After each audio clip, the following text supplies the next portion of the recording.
Welcome to Drift Off to History, where we bring calm stories for curious minds.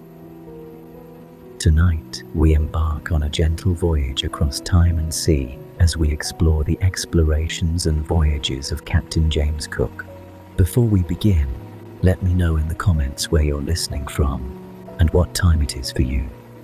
It's always lovely to imagine all of us scattered quietly across the globe, unwinding together, sharing this moment of calm curiosity.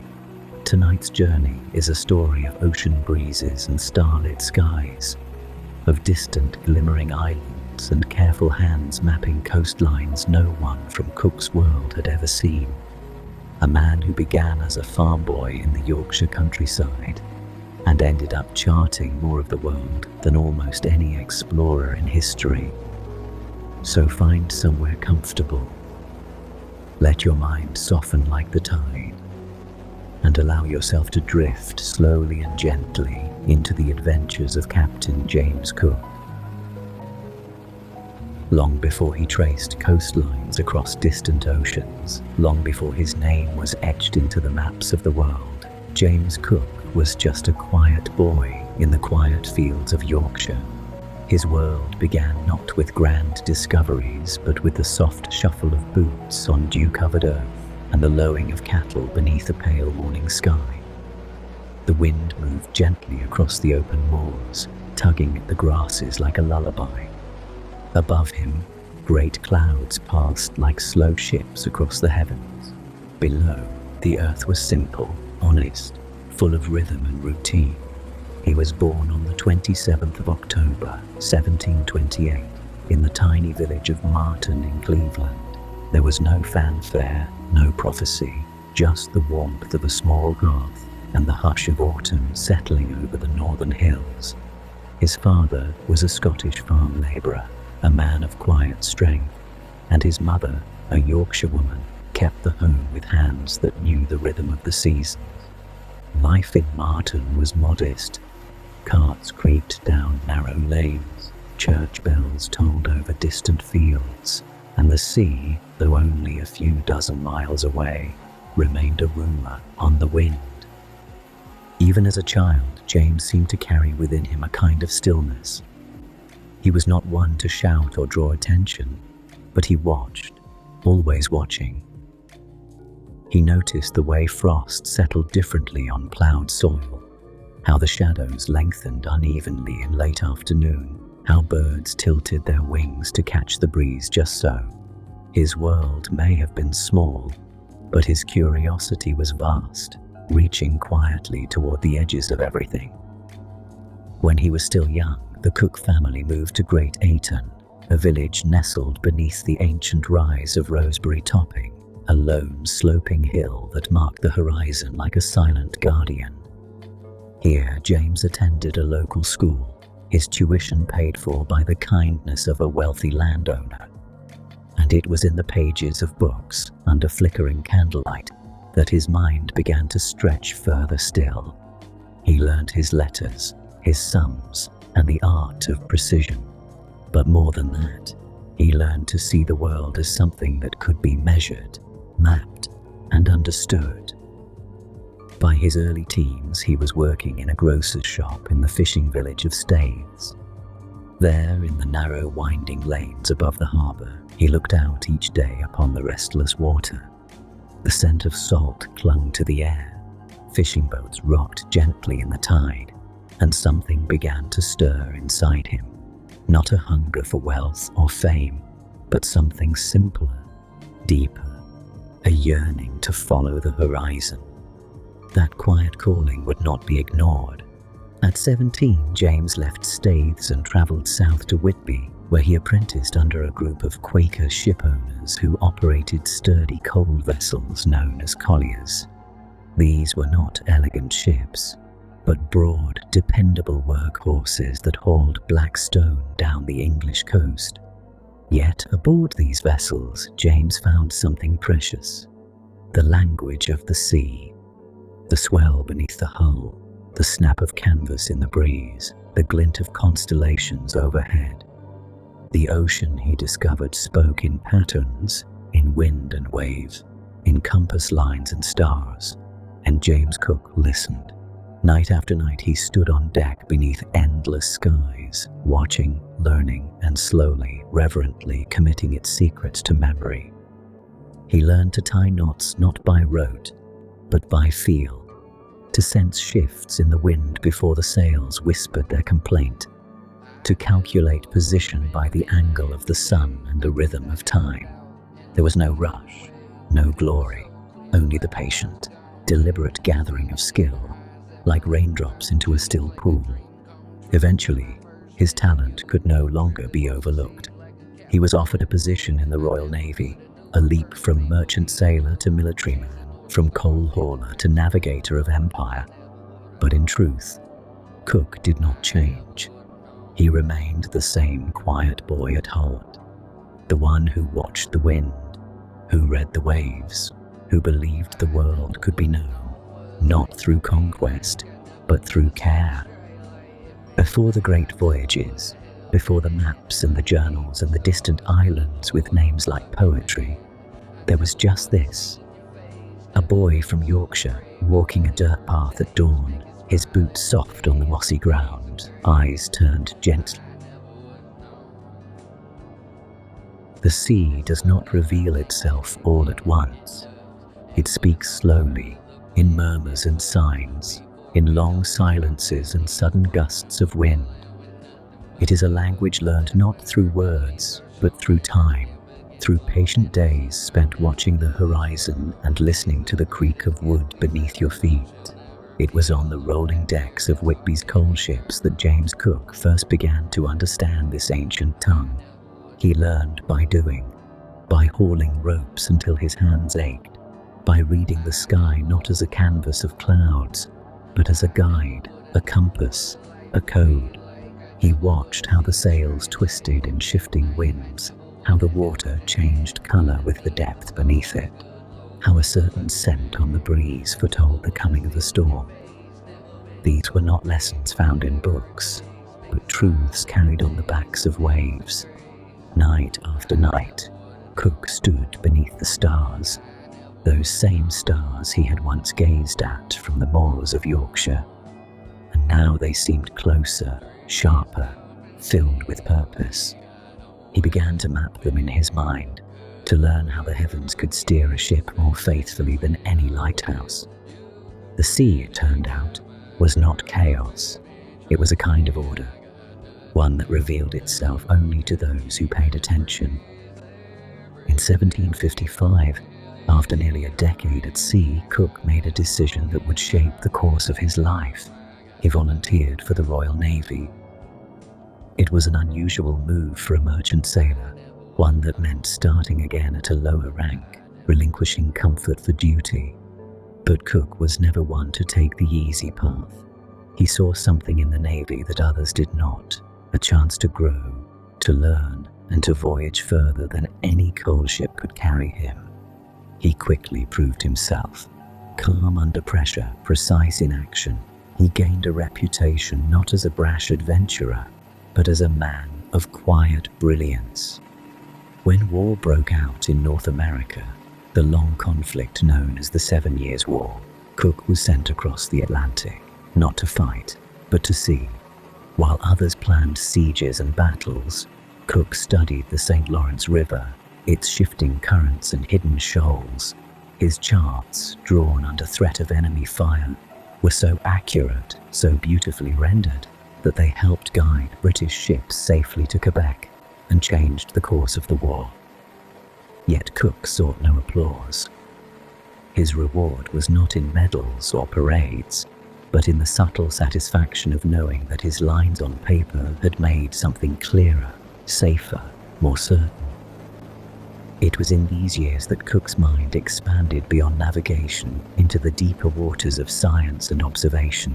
He devoured books on astronomy and mathematics, poring over them by lantern light while his ship rocked gently on its moorings. Numbers became as important to him as the stars themselves. He learned to use the sextant with surgical accuracy, to calculate longitude with clock and sun, to read the earth and sky like an open manuscript.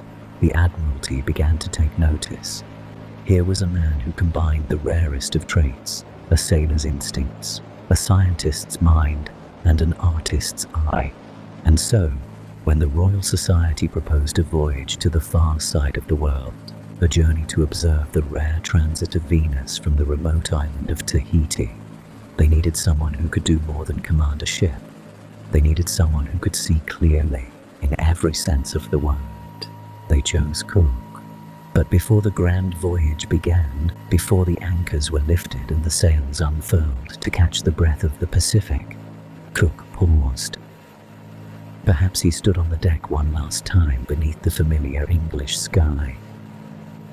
Perhaps he thought of Yorkshire, of Staithes and Whitby, of that boy who once watched the tide roll in and wondered where it might lead. Now he was about to find out. The path ahead was long, thousands of miles across open ocean, islands unseen by European eyes, stars unmeasured, waters uncharted. And yet, Cook did not hesitate. He was not driven by conquest, nor ruled by fear. He was drawn forward by curiosity, that gentle force that opens doors not with noise but with wonder. He had learned the language of the ocean. Now he was ready to speak it. It began quietly, as all great journeys do, not with fanfare, but with the gentle creak of timber beneath steady boots, the soft rustle of canvas as sails caught the breath of the wind. In the waning days of August 1768, the HMS Endeavour slipped from the banks of the Thames, her hull dark and sturdy, her decks alive with quiet anticipation. On board, James Cook stood at the helm, calm, focused, and carrying with him not just the hopes of a nation, but the patient curiosity of a mind that had spent years learning how to listen to the world. This was no ordinary voyage. The Royal Society had chosen Cook to sail halfway across the globe to the island of Tahiti, where he would observe a rare and delicate celestial event, the transit of Venus. It would last only a few hours, a tiny black dot gliding across the face of the sun. But in those fleeting moments lay the possibility of measuring the heavens themselves. By recording the transit from far corners of the Earth, astronomers hoped to determine the distance between the Earth and the Sun, to place humanity more accurately within the great clockwork of the cosmos. Cook's ship, the Endeavour, was not grand or elegant, but she was strong, a repurposed coal ship built to withstand the hardest seas. Aboard her were not soldiers or aristocrats, but thinkers and observers, botanists, astronomers, artists, and enough provisions to last many long months at sea. They carried dried meat, salted fish, barrels of fresh water, pickled cabbage for warding off scurvy, and paper enough to record a new world. The ship sailed first down the coast of Europe, then across the Atlantic, rounding the southern tip of South America, the infamous Cape Horn, where icy winds howled and waves rose like mountains. It was a test of endurance. The crew braved bitter cold, days without sight of land, and the aching isolation of endless blue. But still they pressed on, following Cook's calm command and the gentle curve of his charts. And then, the Pacific, vast, silent, unbroken, a mirror to the sky. It was in this vastness, in the soft cradle of waves beneath an ocean of stars, that the voyage settled into rhythm. Day faded into night, the sails hummed in the breeze. The men went about their duties with quiet discipline. And Cook, notebook always close at hand, measured the heavens, charted the sea, and dreamed of landfall. The Pacific offered no signposts, just starlight and instinct. But Cook had spent his life preparing for this. He trusted the instruments, the shadows, the subtle angles of light on water. Every evening he marked their progress, drawing lines across parchment that would one day become the world's edges. At last, after 8 months at sea, the Endeavour reached Tahiti, a floating paradise set among coral reefs and soft, blooming hills. The air was thick with the scent of fruit and flowers, and the water shimmered in shades of turquoise and gold. The Tahitian people welcomed the newcomers with warmth and curiosity, offering food, gifts, and song. Cook, ever respectful, observed their customs with the same careful attention he gave to the sky. On a quiet hill overlooking the bay, the crew built a small observatory. There, beneath the June sun, they prepared for the moment they had traveled so far to witness. The transit of Venus, that tiny dot passing across the face of the sun, was watched in complete stillness. No cannon fire, no shouts, just silence as the universe moved gently across their instruments. It was a brief, beautiful glimpse into the order of the cosmos, a quiet affirmation that even in the vast, unknowable dark, there was rhythm, there was pattern. But Cook's mission did not end with the transit. Tucked into his sealed orders, only to be opened after the observation, was a second objective, one whispered in the halls of the Admiralty, to search for the mythical southern continent, Terra Australis Incognita, a land thought to lie hidden in the southern seas, balancing the known world. And so, with the stars now behind him and the horizon once more ahead, Cook guided the Endeavour back into the open ocean. They sailed south and west, deeper into mystery. There were no maps to follow now, only the contours of clouds, the scent of distant land, the dreams of old philosophers. And then, one morning, through mist and surf, they saw it. A long, jagged coast stretching into the distance like a memory returning to light. They had reached New Zealand, but that part of the story, the charting of new shores and the drawing of unknown lands, would come next. For now, as the Endeavour drifted gently at anchor, with seabirds circling above and Cook's pen moving steadily across his logbook, there was a rare stillness, a moment of quiet accomplishment. A voyage had begun. A path had been drawn across sky and sea, and the world somehow had grown both larger and more beautifully known. The sea stretched out before them like a sleeping animal, vast and blue, its breath rising in slow waves.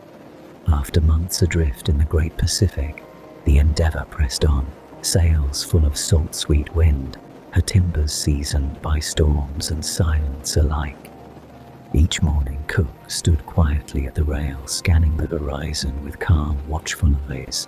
The ship, steady as ever, rocked beneath his boots, a world of creaking ropes and murmured orders. And then at last, land appeared, long, green and wild, breaking the silver edge of dawn.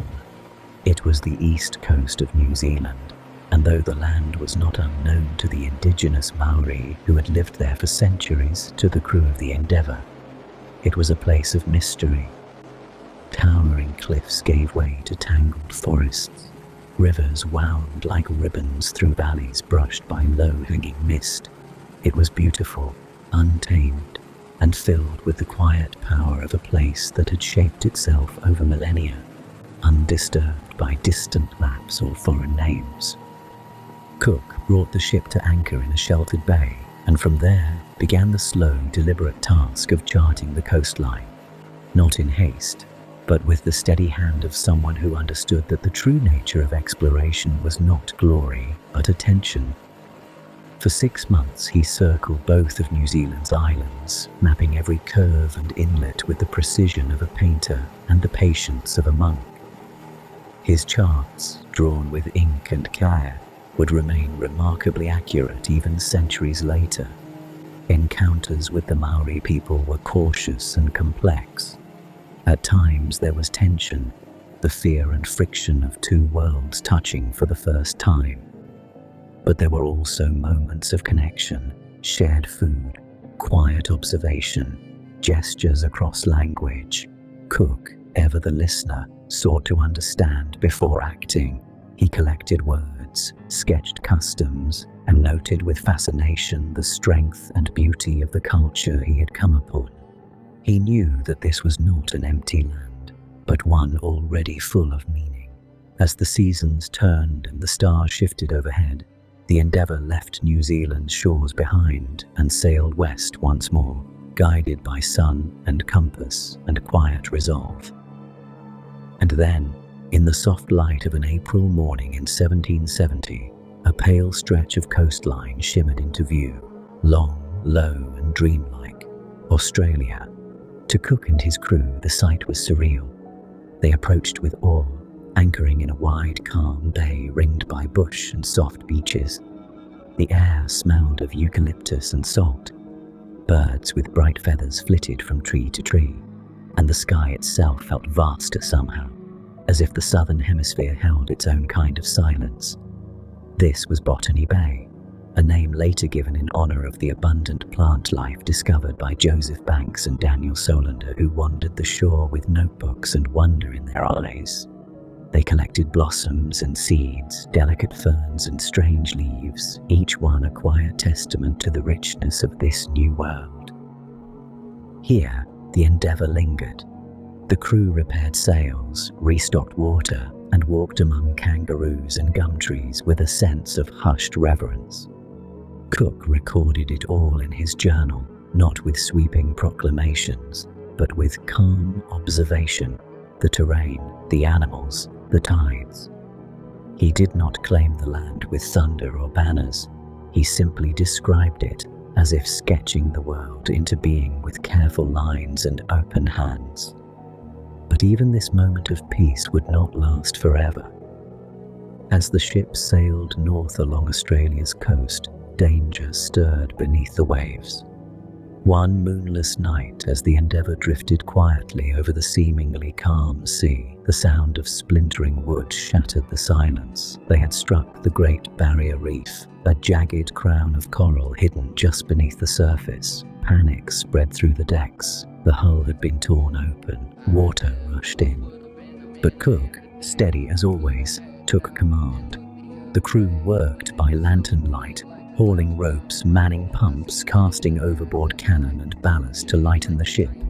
With grit and calm coordination, they brought her to land, a gentle inlet on the far northern coast, where birds chirped overhead and still waters mirrored the trees.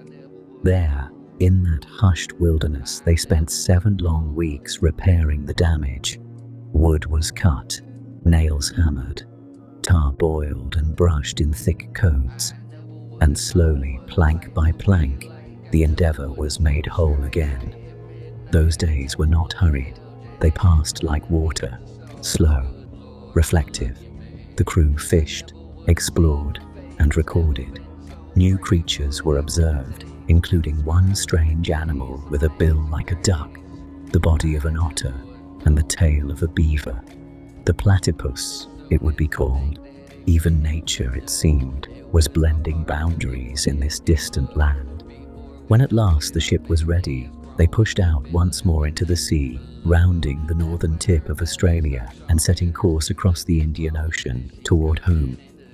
Behind them, they left charts that would change the shape of the known world, not the result of conquest, but of attention, care, and quiet perseverance. As the Endeavour disappeared into the horizon, the wind at her back and seabirds trailing like ribbons, the vastness of the journey already felt like a dream. But for Cook, the journey was far from over. The ocean has a way of holding silence.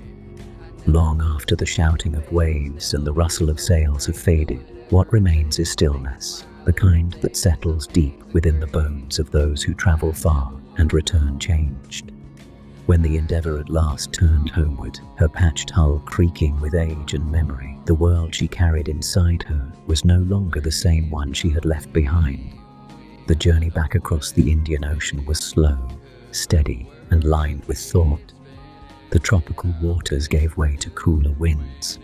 Stars shifted overhead, constellations slowly returning to their familiar places in the northern sky.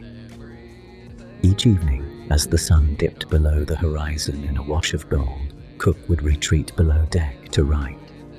His logs were filled with notes and coordinates, but also with quiet reflections, fragments of wonder at the scale of it all, what they had seen, what they had survived, what they had come to know.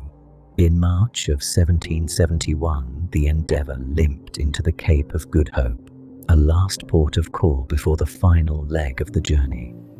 Here, the men could rest, if only briefly, and look back at the vast curve they had traced around the bottom of the world. From the coral beaches of Tahiti to the uncharted coast of New Holland, they had stitched together a ribbon of experience that would soon redraw the maps of every continent. And yet, it was not the grandeur of discovery that Cook seemed to carry most heavily as he prepared for the final crossing. It was the weight of responsibility. He had seen things few others had seen. Lands teeming with life, cultures rich with story, islands afloat with colour and calm. He had measured, mapped, and named. But he had also learned in the quiet, watchful way he always had, that these places were not blank spaces waiting to be filled. They were entire worlds, already whole, already wise in their own way. By July, the English Channel lay ahead. The Endeavour, weathered and worn, glided once more into familiar waters. The cliffs of Dover stood like sentinels, white and still. Crowds gathered to see her return. This ship that had vanished into mystery and now returned bearing the breath of new worlds. Cook stepped ashore with no ceremony. No medals were waiting, no parades. Just the hum of the port and the whisper of ropes as they tightened on the docks. He had left England a humble lieutenant. He returned a man who had mapped thousands of miles of coastline with a precision never before seen. He had recorded flora, fauna, languages, stars, fragments of a world so wide it could only be gathered by moving slowly, carefully, respectfully across it. In the quiet months that followed, he worked with the same diligence he had shown at sea. His maps were published. His journals, filled with exacting detail, found their way into libraries and drawing rooms. Scholars studied his measurements. Explorers studied his methods. His observations of the transit of Venus helped refine the scale of the solar system. His coastal charts guided ships for generations to come. But perhaps his greatest contribution was not what he measured, but how he moved through the world. Not with haste, but with humility. Not to conquer, but to understand. As the autumn leaves began to fall once more in Yorkshire, one might imagine him walking again among the fields of his youth. The same wind brushing past his face, the same stars overhead. But now, he had followed those stars to the edge of the known world and brought back not just knowledge, but reverence. He had seen the earth as it truly was, vast, alive, intricate, and he had returned quieter, deeper, shaped by the journey.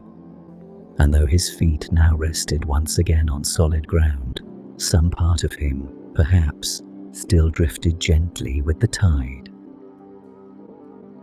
There are journeys that move outward, across lands and oceans, and there are those that move inward, into silence, solitude, and the quiet unknown. In 1772, only a year after returning from his first great voyage, James Cook was once again preparing to sail. This time, he would not chase the warmth of island breezes or trace sunlit coasts. He would turn instead toward the cold, toward a place of fog, frost, and imagined land, a place where the maps ended and myth began. The goal was simple in theory, though daunting in practice: to search for Terra Australis Incognita, the great southern continent long thought to exist beneath the edge of the world. Philosophers, scholars, and explorers had dreamed of it for centuries, a hidden mass of land that balanced the northern continents, perhaps lush, perhaps frozen, perhaps something else entirely. No one knew. And so, Cook was asked once more to sail into uncertainty. This time he was given not one ship, but two. HMS Resolution, which he commanded, and HMS Adventure under the leadership of Tobias Furneaux. The Resolution was a sturdy vessel, carefully reinforced for ice, her hull thick and her sails broad. She was not fast, but she was strong, and she would need to be. They departed in July 1772, leaving behind the green softness of English summer for a long descent into the Southern Ocean. As the ships crossed the equator, the familiar warmth faded. The skies grew grayer, the winds sharpened, and gradually, the world around them changed. The stars overhead rearranged themselves into unfamiliar constellations, and the sea grew colder with each passing mile. By December, they had entered uncharted waters south of the Indian Ocean. Icebergs loomed in the mist, vast and silent, like ancient floating mountains. Snow began to dust the rigging, and the sails cracked as frost formed along their edges. The sea was a deep, glassy slate, smooth at times, then suddenly rough, like a beast turning in its sleep. The cold was not cruel, but constant. It seeped into the boards, the wool, the bones, and yet there was beauty in it, in the way light glinted off jagged ice, in the silence between gusts of wind, in the sight of seals slipping through frigid water with effortless grace. Cook, wrapped in heavy coat and calm purpose, stood often on deck, taking readings, scanning the horizon, and recording the changing face of this distant sea. They pushed farther south than any ship had ever sailed, reaching latitudes cloaked in cloud and snow. Still no land appeared, only ice, stretching to the edge of vision. The mythical continent, if it existed, was hiding behind walls of winter. But Cook did not despair. He knew that even when one did not find what one sought, the journey still held its own quiet truths. He mapped islands along the way, remote specks like South Georgia and the South Sandwich Islands, naming them carefully, noting wind patterns and currents, recording temperatures and wildlife. To many, these scraps of land might have seemed bleak, forgotten, but to Cook, they were puzzle pieces in the great geography of Earth. Even in the coldest corners, he found meaning. There were moments of hardship. Blizzards tore through the sails. Ice threatened to trap the ships in its frozen grip. The Adventure, separated by storm, was lost from view, and for months the Resolution sailed alone. Supplies dwindled, fingers numbed, but Cook's steady hand and calm manner held the crew together. He made time to brew spruce beer from pine needles to ward off scurvy. He ensured that charts were kept, journals updated, spirits tended like small fires in the dark. By early 1774, with no continent discovered and the season growing harsher, Cook turned north once more. He had not found Terra Australis, but he had proven through patient exploration that if it did exist, it was likely icebound and inhospitable, not the fertile, undiscovered world so long imagined. And yet, what he brought back was just as valuable: a map of the Southern Ocean's breadth, a record of life at the edge of the world, and the quiet, enduring proof that knowledge is found not only in what is discovered, but in the act of looking. As the Resolution sailed toward warmer latitudes, passing once more beneath unfamiliar stars, the crew began to smile again. The ice melted from the rigging, the sails filled with gentler winds, and somewhere on the deck, Cook stood again beneath the sky, sextant in hand, eyes turned to the horizon. The cold had not hardened him. If anything, it had deepened his stillness, like a lake settling beneath snow. He had been to the ends of the earth, and returned more quietly determined than ever. After months of ice and silence, the return to the Pacific felt like waking from a long white dream. As the Resolution sailed northward, away from the ghostly cliffs of iceberg and fog, warmth returned, first as a gentle change in the air, then as a golden glow upon the waves. and finally in full, fragrant and rich, alive with birdsong and blossom. Islands began to rise once more on the horizon, each one wrapped in coral reefs, ringed by palms, and softened by the steady rhythm of the sea. This was a world Cook already knew: Tahiti, Tonga, and the scattered jewels of Polynesia. But now he returned not as a stranger, but as a guest reacquainted with old friends. The breeze carried familiar scents: smoke from cooking fires, crushed flowers, the faint salt of sea spray on warm stone. Canoes met the ship with laughter. Garlands were offered. Drums murmured in the distance like the heartbeat of the islands themselves. Here, Cook's pace slowed. The rush of discovery gave way to observation, to quiet immersion. He spent days walking the beaches, watching children play in the surf, speaking gently with chiefs and elders beneath the shade of trees. He listened to songs sung in languages that rolled like poetry across the water. He watched dances that told stories older than any map. And always, he wrote, not just charts and measurements, but impressions, thoughts, fragments of connection. His journals from this time are not merely records, they are reflections. On these islands, life moved differently. There was rhythm, ceremony, and calm. Time was marked not by clocks, but by tides, by fruit ripening on branches, by stars rising and falling in the night. The people Cook met, especially in Tahiti and the surrounding archipelagos, lived with the sea as an old companion. They navigated by memory and moonlight, their canoes slicing through the water with an ease that made even the British sailors pause in admiration. It was here that Cook found a kind of wisdom, not the knowledge of books, but of place, of harmony between people and land, between earth and sky. He did not romanticize them, but he did respect them. He studied their customs, learned their words, tried to understand the stories they told in song and gesture. Some of the men on board the Resolution grew fond of life ashore, forming bonds and even families, their time among the islanders becoming something deeper than diplomacy, something human and enduring. In Tonga, often called the Friendly Islands, Cook was welcomed with generous ceremony. Feasts were laid out in patterns across long palm leaves. Baskets of breadfruit, coconut, and roast pig were brought forth with quiet pride. There was music and laughter, and games played beneath the open sky. Though later histories would cast a shadow over these exchanges, Cook himself seemed moved by the grace and dignity with which he was received. Even as he documented and mapped, measured and named, Cook showed restraint. He did not force, did not claim. He walked the edge of understanding, content to observe more than impose.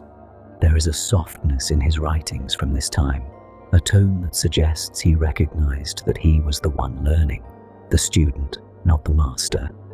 And in return, the Pacific gave him its peace. Night after night, the ship rested at anchor in calm bays, and the sea shimmered with stars so clear they seemed close enough to touch. The moon cast silver paths across the water, and the breeze whispered through the palms like a lullaby. The crew, weary from years of hardship, found brief sanctuary here, in hammocks strung between trees, in laughter shared over evening fires, in the gentle kindness of strangers. When at last the Resolution sailed away, leaving the islands behind in the soft haze of morning light, it felt not like a departure, but a return to motion after rest. The men stood at the rail in silence, watching the shore slip slowly from view. There were no flags raised, no lines drawn on maps to mark possession, only footprints in the sand, slowly disappearing with the tide. Cook had come to know these islands not as curiosities, but as homes different from his own, yet no less rich in knowledge or meaning. In their songs, their skies, their seas, He had glimpsed a different way of being in the world, and that perhaps was the greatest discovery of all. By 1776, the world had already grown quieter around James Cook. His charts had redrawn coastlines, his journals had opened distant lands to curious minds, and his name had begun to circle through Europe not with boast or flourish, but with quiet admiration. He could have remained home, surrounded by accolades, resting in the comfort of his legacy, but the sea still called, not with urgency, but with its soft, persistent whisper, as it always had. There was one more journey, one more horizon. This time, it was the north, the cold edge of the world where ice and mist conspired to hide a long-sought secret, the Northwest Passage. For centuries, sailors had dreamed of a maritime route above the Americas, a hidden corridor that might shorten the path between oceans. No one had found it. Many had vanished trying, and so Cook, trusted above all others, was asked to try once more. He departed in July 1776 aboard HMS Resolution with a second ship, HMS Discovery, following closely. It would be his third and final voyage. This time, the path led westward once again, past the familiar archipelagos of the Pacific, through the waves he had come to know like old companions. But something had shifted. The pace was slower, the sense of destination fainter. It was as though the voyage itself had become the purpose. A last, long breath, taken before silence. They stopped again in Tahiti, in Tonga, in the gentle islands that had once offered so much peace. But Cook was no longer the same man who had arrived years before, barefoot on coral shores, marveling at songs and sails. Time had pressed its weight upon him. He was older now, wearier, his body lined with years of wind and water. Still, the stars guided him. Still, he wrote each day. Still, he watched, listened, and learned. As the ships sailed north into uncharted waters, the sea grew restless again. Winds sharpened, the sky took on a steely cast, and then, on the horizon, land. It was the jagged, snow-fringed coastline of what is now Alaska. Here the ships turned east, tracing the rim of the continent, seeking some crack in the ice where a passage might lie hidden. Days turned to weeks. The ocean narrowed, glaciers loomed in the distance, their pale faces shining under the Arctic sun. Cook pressed onward. He mapped every inlet, every bay. He noted the migration of whales, the rhythm of tides, the way the water changed color as it moved among islands. Always the same question lingered. Was this the way through? Was the Northwest Passage near, just beyond the next bend? But each promising turn brought only another dead end. Ice choked the channels. The way closed in silence. And so he turned back, not in failure, but in recognition. Some paths are not meant to be forced. Some mysteries must remain for a time unsolved. The ships returned south, and in January of 1779 they reached the islands of Hawaii, a place of volcanic beauty, of black sand beaches and emerald forests. The people there were generous, curious, and rich in spirit. For a time the ships rested once more in calm waters, the crew welcomed with music, fruit, and ceremony. But tensions began to rise. Small misunderstandings, moments of confusion that, like a slow-building storm, gathered without warning. It was here, on the shores of Kealakekua Bay, that Cook's journey came to an end. In the course of a sudden confrontation, he was killed, not in battle, not by grand design, but in a brief, tragic moment of human error and fear. The details matter less than the echo. He had lived his life watching, charting, and listening. And in the end, the ocean received him once more. News of his death traveled slowly across the sea, carried by the wind and the return of ships now heavy with memory. In England, his loss was mourned not with parade, but with reverence. He had not claimed empires or raised banners. He had not ruled nor conquered, but he had given something far more lasting. He had mapped the edges of the world with clarity and care. He had shown that discovery could be an act of understanding. And as the sun set over the horizon where sea and sky met in silent gold, the name James Cook drifted gently into history, not shouted but spoken softly like a prayer whispered by the tide. Long after the sails had fallen still, long after the Resolution faded into mist and memory, the maps remained. Lines drawn with a steady hand, notes written in quiet ink, curves of coastlines once unknown now made visible to all. The legacy of James Cook did not arrive with noise or thunder, but like the tide, calm, rhythmic, enduring. He was not born into privilege. There were no titles before his name in childhood, no promises made by birthright or inheritance. And yet, through discipline, patience, and a remarkable clarity of thought, he reshaped the world's understanding of itself. From the cold edges of Antarctica to the soft lagoons of Tahiti, from the endless sweep of Australia's coast to the snow-capped horizons of Alaska, Cook gave form to the forgotten spaces on the globe, not with conquest, but with observation. His maps were more than mere drawings. They were portraits of the Earth, honest, detailed, filled with care. Generations of sailors would follow his charts, trusting in his precision, relying on his judgment. But perhaps his greater gift was in how he carried himself. As a voyager who sought understanding over possession, as a leader who chose reason over pride, and as a man who let the sea shape him rather than trying to shape it, there are some who debate his legacy, as all legacies must be weighed. For even quiet footsteps leave marks.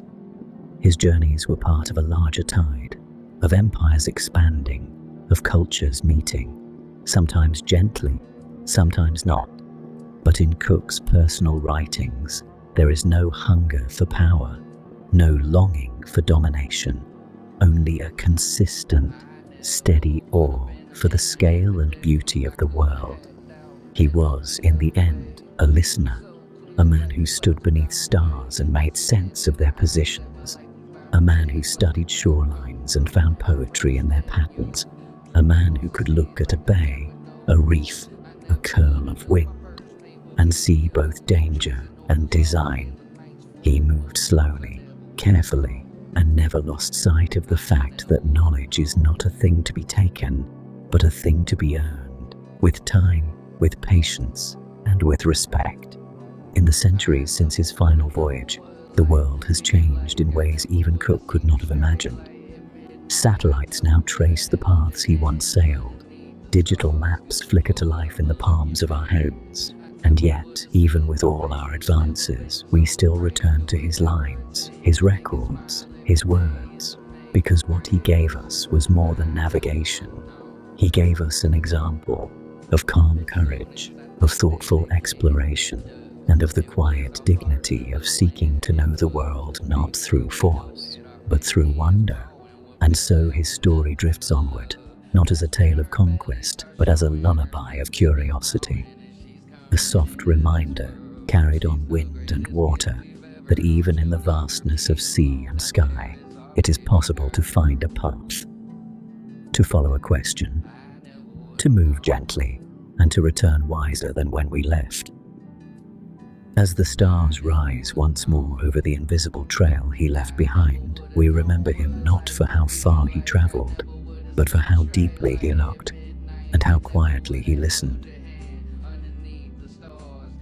We've sailed beside James Cook through starlit seas and silent shores, traced coastlines drawn with quiet care, and watched the world unfold through the eyes of a man who travelled not to conquer, but to understand.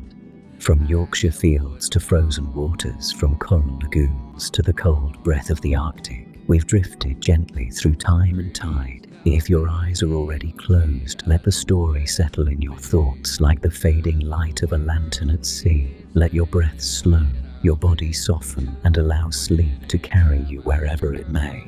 But if you're still with me, still awake beneath the stars, you're welcome to stay a little longer.